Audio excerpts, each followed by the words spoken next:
Olá, tudo bem? Professor Rafael. E hoje nós vamos falar sobre o capítulo 4, intitulado Nosso Planeta. Acompanhe comigo a partir da página 86, ok? Vamos lá? Bom, com respeito à nossa localização no universo, a Terra é um dos bilhares de astros que constitui o imenso universo, né? Que com incontáveis aí galáxias. Então, nosso planeta, ele se movimenta ao redor do Sol e o Sol nos fornece luz e calor junto com os outros 7 planetas que compõem o sistema solar, certo? Conforme essa imagem aí do lado direito. Bom, a nossa galáxia é a Via Láctea. Ela tem esse nome por conta da sua coloração e do seu formato quando a gente consegue ver aqui da Terra, certo? Bem, a ordem dos planetas, do mais próximo até o mais distante, é Mercúrio, Vênus, Terra, Marte, Júpiter, Saturno, Urano e Netuno. Antes, até 2006, nós tínhamos Plutão, só que Plutão foi recaracterizado aí como um planeta não, então não entra mais nessa lista como planeta de fato, certo? Bom, o Sol, ela nos fornece luz e calor, não só para a Terra, né, mas para todos os planetas que giram em torno dele. As estrelas, portanto, que têm luz própria, são chamadas de astros luminosos.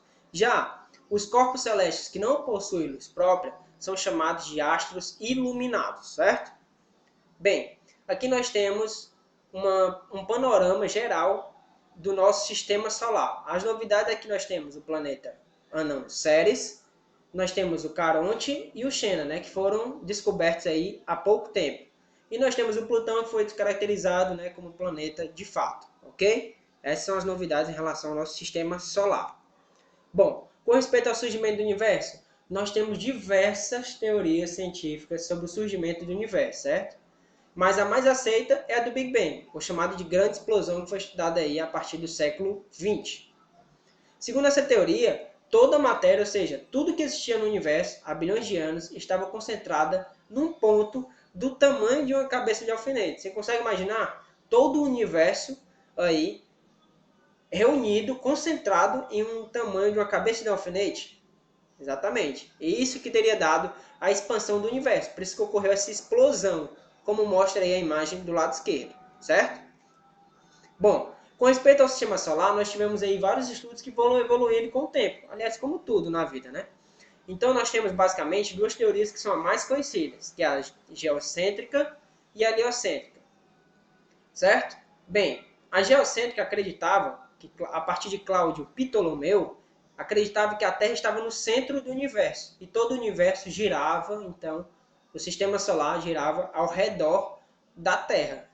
Só que a partir de um tempo, descobriram, a partir de Nicolau Copérnico e de outros estudiosos, que o modelo correto seria o heliocêntrico, ou seja, o Sol é que estaria então no centro do universo e todo o restante girava ao redor do Sol, que é o que a gente tem hoje como correto, ok?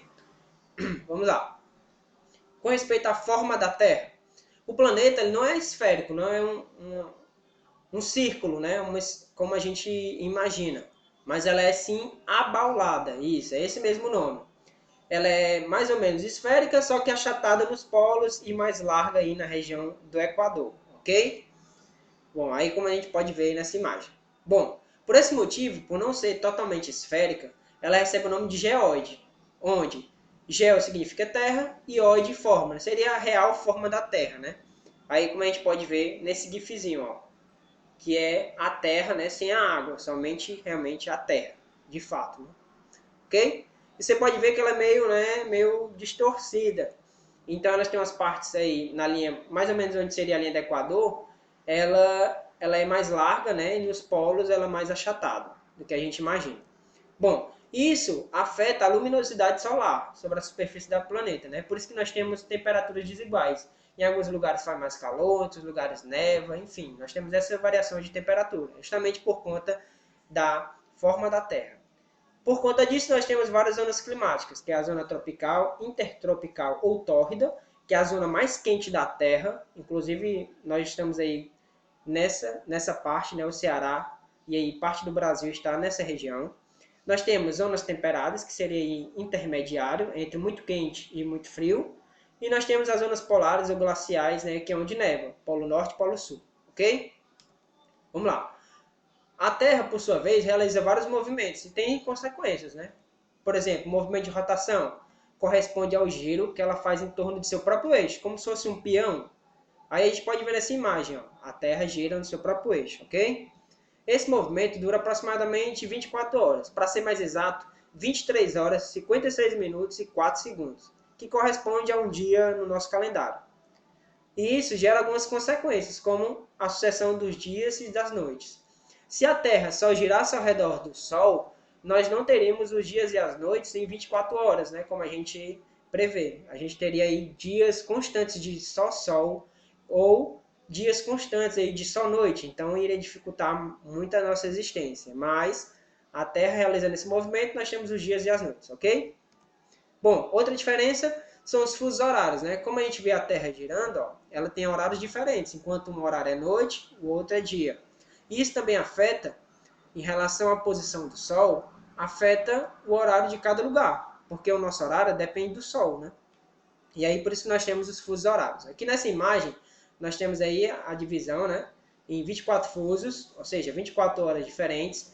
E aí, dependendo do lugar onde você esteja, ao mesmo tempo, né?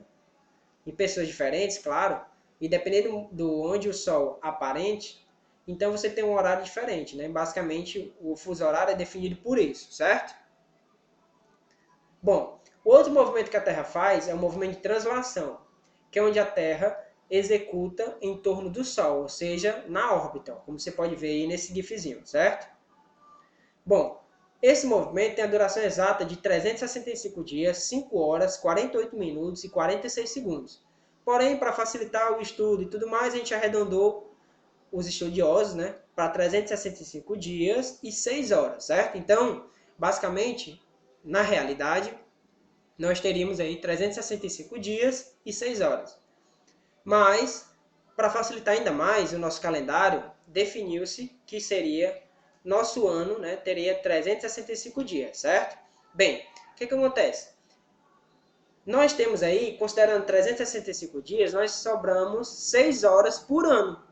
Então, por isso que a cada 4 anos nós somamos 6 horas que sobra de cada ano e juntamos e fazemos mais um dia. É por isso que de 4 em 4 anos nós temos um ano bissexto, que é quando fevereiro tem um dia a mais. Portanto, esse ano é um ano bissexto, né? E tem 366 dias, entendeu? Por quê? Soma 6, mais 6, mais 6, mais 6. 6 horas que sobra de cada um. E aí 6, né? 6 vezes 4, 24. 24 horas igual a um dia, entendeu? Esse é o ano bissexto. Bom, quais são as consequências do movimento de translação?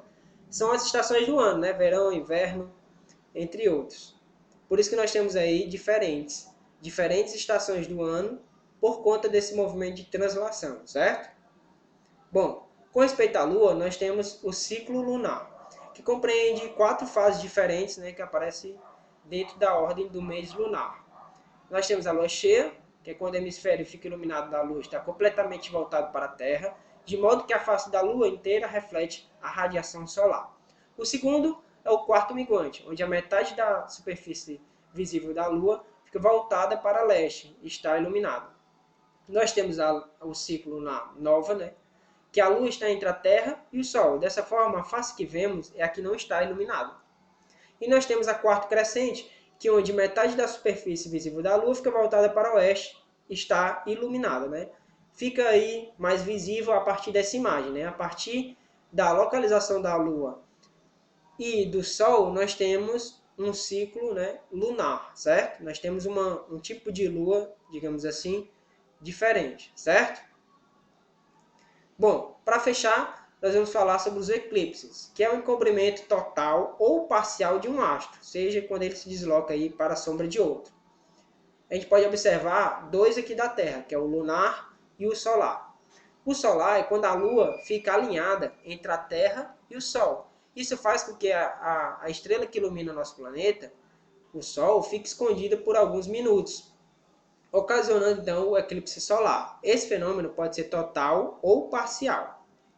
Já o eclipse lunar é quando a Terra fica perfeitamente alinhada entre a Lua e o Sol. Ocorre o eclipse lunar, fazendo com que a Lua desapareça momentaneamente. Por quê? Como a Lua não produz luz própria, então a Terra interrompe a luminosidade do Sol até chegar na Lua, né? Então ela fica toda escura, certo?